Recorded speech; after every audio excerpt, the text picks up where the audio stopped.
Welcome to IWM Buzz. We have with us Aditi Roy, the very versatile director. আমি প্রথমে একটা প্রশ্ন করব, আমার খুব মনের কাছের একটা সিনেমা হচ্ছে অন্য বসন্ত, এবং তোমার এই বিভিন্ন ধরনের চয়েস অফ ফিল্ম, সেখানে এই প্রেমের যে তুমি এই অ্যাঙ্গেলটা, মানে যেটাকে বলে ডিরেক্টর পার্সপেক্টিভ বা তোমার পরিচালকের দৃষ্টিকোণ, হ্যাঁ, এটার ইন্সপিরেশনটা কোথা থেকে? দেখো, এন্ড অফ দ্য ডে আমার মনে হয় সব গল্পই সম্পর্কের গল্প, নানা রকম সম্পর্কের গল্প। রিলেশনশিপ তো যে কোনো গল্পের একটা বেস। একদম। তো আমি অনেক রকমের গল্প বলেছি। আমার প্রথম ছবি অবশেষে, সেখান থেকে নিয়ে তুমি অন্য বসন্তের কথা বললে। অন্য বসন্ত যদি সুচিত্রা দিন লেখা, সুচিত্রা ভট্টাচার্যের গল্প স্ক্রিপ্ট করেছিল। প্রেম ব্যাপারটা এমন যেটা শুধুমাত্র ভালো ভালো মুহূর্ত নিয়ে কথা বলবে আর ভালো লাগা নিয়ে কথা বলবে এমনটা তো নয়। প্রেমের অনেকগুলো অ্যাঙ্গেল থাকে, মানে সেখানে ভুল বোঝাবুঝি, অভিমান, কাছে আসা, দূরে যাওয়া, এই সব কিছু মিলিয়েই আমার এই ধরনের বিষয়গুলো নিয়ে কাজ করতে খুব ভালো লাগে। কারণ কোথাও হয়তো চরিত্রদের মনের মধ্যে ঢুকে যাওয়া যায়, তাদের কথা বলতে পারা যায়।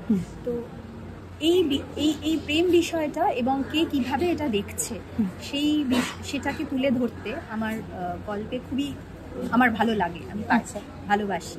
আচ্ছা, এবারে যে পরিণীতা আসছে হইচইতে 15 অগস্ট, পরিণীতার যে আমরা সবাই মোটামুটি পড়েছি, সবার ভীষণ চেনা গল্প, সেখানে তুমি কতটা ভাবছো যে ওটিটিতে এই কাজটা যখন রিলিজ করছে, আমরা অলরেডি বড় পর্দায় দেখেছি, ছোট পর্দায় দেখেছি, এবার ওটিটিতে তোমার কিরকম মনে হচ্ছে যে দর্শকের কাছে কতটা ওটিটির পরিণীতা গ্রহণযোগ্য হবে?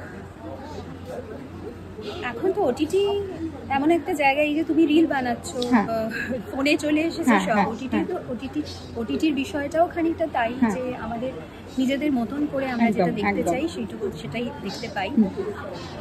ওই টাইমে টিভির সামনে বসতে হবে বা হলে গিয়ে টিকিট কাটতে হবে এমনটা নয়।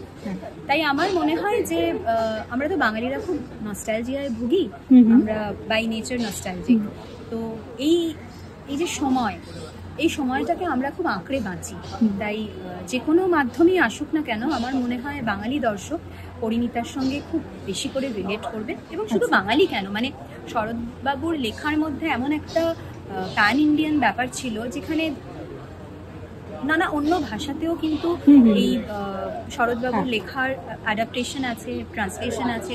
তো ফলে আমার মনে হয় এটা যে কোনো কারোর ক্ষেত্রেই একটা ইমোশনের জায়গা। এবং যেহেতু 15ই অগস্ট আসছে, স্বাধীনতা দিবস, ওই দিনটা এবং স্বাধীনতার একটা প্রেক্ষাপট রয়েছে, হ্যাঁ, মানে বঙ্গভঙ্গ রয়েছে, 1905-এর বঙ্গভঙ্গ, যে বঙ্গভঙ্গের ব্যাকড্রপে গল্প।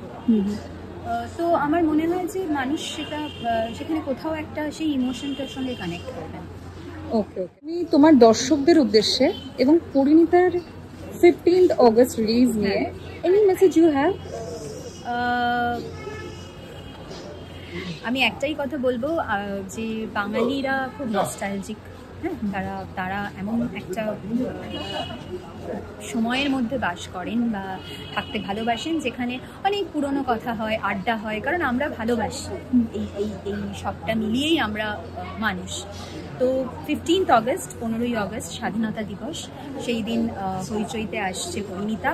আমি আশা রাখবো আপনারা সকলে দেখবেন এবং দেখে কেমন লাগছে আমাকে জানাবেন। কারণ আমার মনে হয় এখানে এই পরিণীতা বানানোর জন্য আমরা সবাই সবার মতন করে অনেকটা দিয়েছি, অনেকটা এফর্ট দিয়েছি।